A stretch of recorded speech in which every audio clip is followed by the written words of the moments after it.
Nathalie Balma, présidente de la Guillotière en colère, Bruno Dupuis, vice-président de l'association des commerçants du cours Gambetta, sont nos invités ce soir. Bonsoir à tous les deux. Bonsoir. Et merci d'avoir accepté notre invitation. Grégory Doucet, le maire de Lyon, était en visite dans le quartier de la Guillotière ce matin pour annoncer le lancement des premiers travaux d'aménagement. Ce sera dès lundi. L'objectif, donner plus de place aux piétons, créer notamment un passage piéton pour passer du 3e au 7e plus facilement. Est-ce que, selon vous, ces annonces du maire Nathalie Balma vont dans le sens de vos demandes ? Écoutez, est-ce que ça va dans le sens de nos demandes ou pas ? Voilà, il y a eu tellement de demandes et tellement de choses évoquées. Je ne sais pas si ça va dans le bon sens ou pas. À titre personnel, il est évident que traverser la place Gabriel-Péri et d'enchaîner les passages piétons un à un, c'est pas l'idéal, on est bien d'accord. Plus de place aux piétons, ça peut apaiser un peu le quartier selon vous ? Moi j'ai toujours un petit peu peur en fait parce qu'on a un gros problème de stagnation de personnes et de marchés et de vendeurs de produits divers et variés et de leur donner la place. On a vraiment peur que du coup ça leur donne de la place, donc on reste très très mitigé, donc on verra, on verra.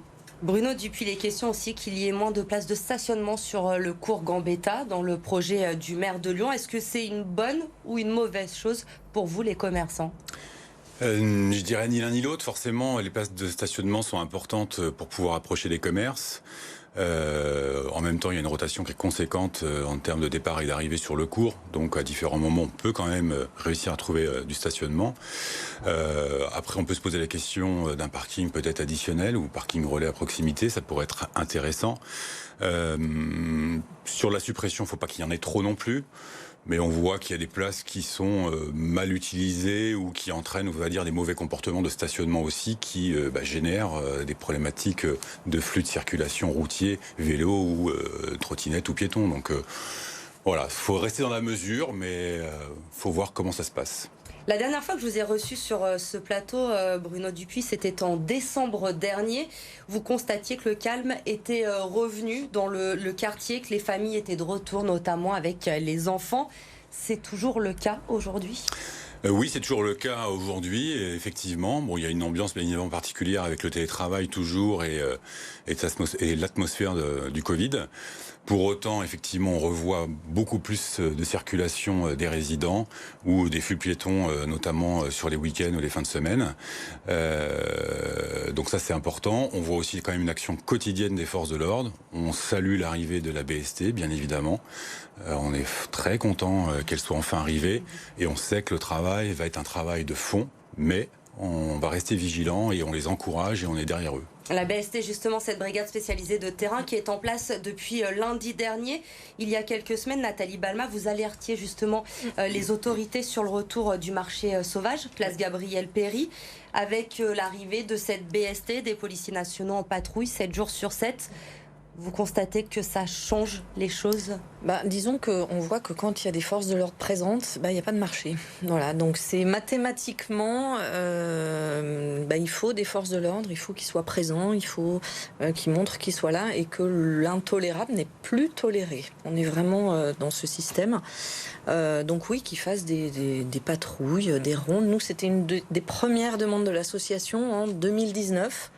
Donc alléluia, on est en 22, ça arrive, c'est très bien. Donc on est au même titre que Bruno, les commerçants, les habitants, on est vraiment très contents de les voir parce que ça peut vraiment être important. La présence est vraiment visible, vous le constatez, vous vous en rendez compte ? Ouais, tout à fait. J'étais sur la place Gabriel-Péri hier. Je suis arrivée, il n'y avait pas de policiers, donc il y avait des gens amassés, des vendeurs. 10 minutes après, la police est arrivée et là, plus personne. Donc effectivement, c'est agréable. Est-ce que vous iriez jusqu'à dire que la situation s'est apaisée dans le quartier ? Oh non, pas encore, non. Non, c'est pour venir, j'ai pris le tram. Il y a encore des vendeurs de cigarettes de partout. Je me suis fait interpeller par quelqu'un que je ne connaissais pas, qui m'a dit faites attention à votre sac, madame, ici ça craint. Voilà, 16h30 sur le quai d'un tram. Enfin. Donc non, c'est pas encore apaisé. Il y a encore eu des attaques il y a très peu de temps. Il y a eu un coup de feu il y a 15 jours. Il y a des coups de couteau réguliers. Enfin non, c'est quand même loin d'être apaisé. Ou alors c'est pas le bon terme. En ce qui concerne, Bruno Dupuis, les commerçants, on sait qu'il y a eu une période très compliquée. Certains fermaient plus tôt. Est-ce que la vie de quartier, la vie des commerçants de proximité a repris, elle, ces dernières semaines, ces derniers mois ? Si on regarde uniquement sur le focus, effectivement, des problématiques liées à la place, en tous les cas, nos clients le verbalisent, comme quoi, effectivement, ils appréhendent quand même moins de se rendre dans les commerces. Maintenant, ça va demander énormément de temps, puisque des clients qui peuvent être extérieurs au quartier, eux, on va dire, ont eu la lecture du quartier par la presse, par les informations, et là, appréhendent encore. Il va y avoir beaucoup de temps avant qu'ils reprennent le chemin de la fréquentation du quartier. Pour autant, moi je pense que, voilà, encore une fois, ça avance dans le bon sens, ça va demander du temps. Tout peut pas être tout noir.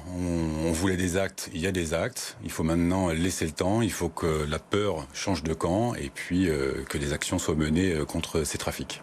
Le mois dernier, même au mois de décembre, même le temps passe vite, on est déjà en février. Au mois de décembre, Grégory Doucet a pris la décision d'étendre un petit peu l'opération, la voie est libre, cette opération de piétonisation au quartier de la Guillotière. Est-ce que ça, vous l'avez ressenti sur ce week-end-là de piétonisation? Est-ce que ça permet aux Lyonnais de revenir dans ce quartier de la Guillotière? Non, c'était une bonne initiative. On l'avait plus ou moins sollicité lors de notre réunion avec lui, effectivement. Je pense que ce sera à réitérer. Ça permettait d'expérimenter un peu cette piétonisation voulue par la mairie. Le retour est sûrement trop court, on va dire, pour vraiment en tirer des conclusions. Mais que l'on soit à nouveau impliqué, on va dire, dans ces week-ends de piétonisation, je pense que ça peut être qu'une bonne chose dans l'absolu. Ça permet aussi de mettre le focus sur le quartier et de dire que voilà, c'est un endroit où on peut aller déambuler et aller à la découverte du quartier.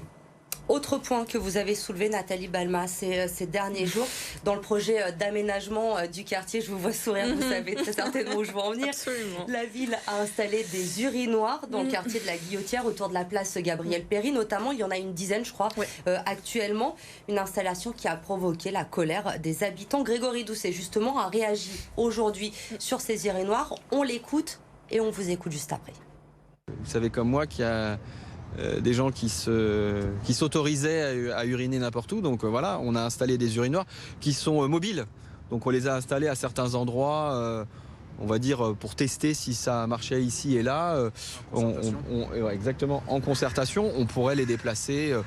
Ça fait polémique chez certains qui ont envie de faire de la polémique. Je veux dire, on a pris le temps d'écouter dans nos ateliers, c'est une demande qui est remontée, on satisfait cette demande en se donnant la possibilité de déplacer le mobilier s'il a besoin de l'être. Donc voilà, enfin, on peut toujours faire de la polémique, mais là en l'occurrence c'est utile. Je vous ai vu lever les yeux au ciel, Nathalie Balma, en écoutant le maire de Lyon, qui dit que ces urinoirs ont été installés en concertation, qu'ils sont utiles. Vous lui répondez quoi?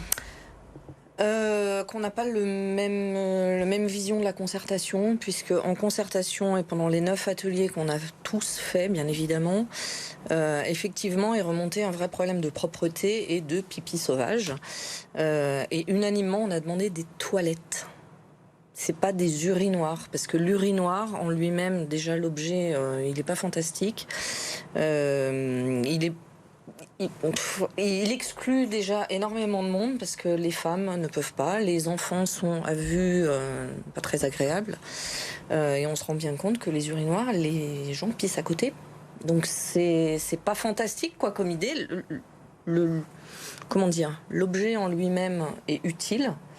Placé comme il l'est, c'est hyper méprisant par rapport à ceux qui sont au-dessus ou en face, ou dans le commerce juste à côté. Donc voilà, non, on demandait des toilettes pour tout le monde en fait. Et elle devrait arriver, puisqu'il l'a dit aussi aujourd'hui, Grégory Doucet, c'est en cours, notamment place Raspail et sur les berges du Rhône. Elle devrait arriver prochainement pour que les femmes notamment puissent y avoir accès.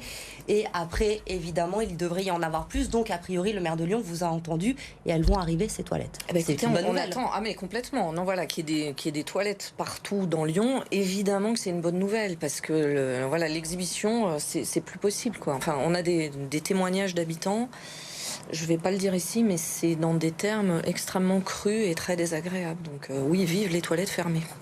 Et elle devrait arriver très prochainement. Merci à tous les deux d'avoir accepté notre invitation ce soir sur le plateau de BFM Lyon. Donc Nathalie Balma et Bruno Dupuis étaient nos invités ce soir.